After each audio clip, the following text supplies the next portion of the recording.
तो भाई rank of matrix में एक और चीज़ है, ये बहुत इम्पोर्टेंट चीज़ है, एक्लन फॉर्म इसे हम बोलते हैं, एक्लन फॉर्म।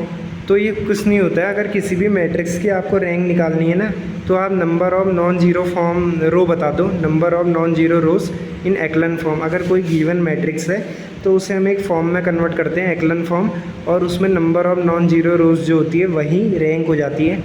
अब देखो इसका मतलब क्या है, एक्लन फॉर्म होती क्या है। पहला इसका रूल है कि जो लीडिंग नॉन जीरो एलिमेंट है अगली रो में, वो पहली रो के लीडिंग नॉन जीरो एलिमेंट से पीछे होना चाहिए, बिहाइंड होना चाहिए, मतलब पीछे की ओर।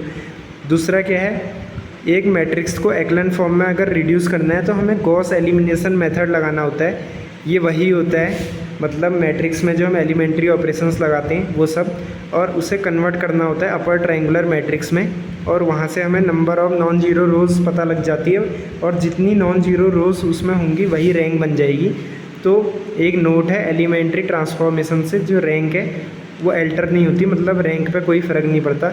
तो ये पहला रूल बहुत इंपॉर्टेंट है, leading non zero element in next row, अगली रो का जो लीडिंग नॉन जीरो एलिमेंट है वो बिहाइंड होना चाहिए, मतलब पीछे होना चाहिए, लीडिंग नॉन जीरो एलिमेंट पहली वाली रो के। अब ये कैसे होगा ये बताता हूँ, ये क्वेश्चन है, इसकी हमें रैंक निकालनी है इस मैट्रिक्स की, 5 10 10 1 0 2 3 6 6 है ना, इसकी रैंक निकालनी है। तो हमने क्या करा, देखो रैंक निकालने के लिए हमें जीरो बनाने होते हैं। अपर ट्रायंगुलर मैट्रिक्स कैसा होता है, जिसमें नीचे सब जीरो और डायगनल के ऊपर जीरो ना हो, तो ऐसा कुछ हमें करना होता है। अगर रेक्टेंगुलर हुआ तो अपर डायगनल तो बना नहीं सकते, क्योंकि स्क्वायर मैट्रिक्स बनता है ना अपर डायगनल, तो लेकिन वैसा ही कुछ करना होगा। अब देखो क्या करना होता है, जो भी तीन आपको एलिमेंट दिए उसमें पहला वाला नंबर देखो जिसका मिनिमम है उसे टॉप में ले जाना है। अगर 1 है तो तब तो उसे टॉप में ले जाना है, तो हमें स्वाइप कर देना है R2 और R1 को, रो 2 और रो 1 को स्वाइप कर दिया। एलिमेंट्री ऑपरेशंस में कोई फ़र्क नहीं पड़ता रैंक में, अगर डिटर्मिनेंट होता तो माइनस साइन आ जाता बस, लेकिन फ़र्क पड़ता नहीं है रैंक पे तो, क्योंकि अगर डिटर्मिनेंट नॉन जीरो हुआ तो रैंक तो सेम ही रहेगी, चाहे माइनस लो या प्लस। तो भाई हमने स्वाइप करा 1 0 2 5 10 10 3 6 6। अब हमें कोशिश करनी है इस रो और इस रो को जीरो बनाने की।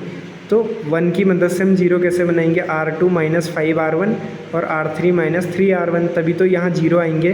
तो हमें और कुछ नहीं देखना, शुरुआत में ये करना होता है, R2 माइनस 5 R1 करा और R3 माइनस 3 R1। जब ये करेंगे तो पहला वाला तो सेम रहेगा। अब देखो हमने जीरो बनाने की शुरुआत कर दी, क्योंकि हमें डायगनल के नीचे जीरो बनाने अपर ट्रायंगुलर। तो हमने क्या करा, देखो माइनस 5 R1 करा तो जीरो हो गया, 10 माइनस जीरो ये 10 था, है ना, 10 माइनस जीरो तो ये 10 रहेगा, सॉरी ये 0 5 0 नहीं होगा, ये 10 हो जाएगा, ये 10 हो जाएगा। तो वो 10 हो गया, और 10 माइनस 10 0 हो गया। थर्ड वाले में देखो माइनस 3 R1 कर रहे हैं, जीरो हो गया, ये 6 ही रहा, वो 3 2 जा 6, 6 माइनस 6 जीरो बन गया। तो अब हमें क्या करना है, नीचे वाले को तो जीरो बनाना है, तभी अपर ट्रायंगुलर होगा ना, अपर ट्रायंगुलर मतलब इसके ऊपर वाले। तो 6 को जीरो बनाने के लिए क्या करेंगे, R3 माइनस 6/10 R2 करेंगे, 6/10 R2 माइनस 6/10 R2, तो 6/10 हो जाएगा। ये देखो ये हमने करा 6/10, तो ये जीरो हो जाएगा ना, क्योंकि 6/10 से करोगे तो माइनस 6 हो जाएगा, जीरो पे तो फर्क आएगा नहीं। तो ये बन गई एक्लन फॉर्म, क्यों बन गई, क्योंकि मैंने क्या बोला था, leading non zero element in next row. Non zero element देखो, लीडिंग मतलब पहला नॉन जीरो एलिमेंट अगली रो में पिछली वाली रो के लीडिंग नॉन जीरो एलिमेंट से पीछे होना चाहिए, मतलब बिहाइंड होना चाहिए, इधर को होना चाहिए, इस आगे नहीं होना चाहिए।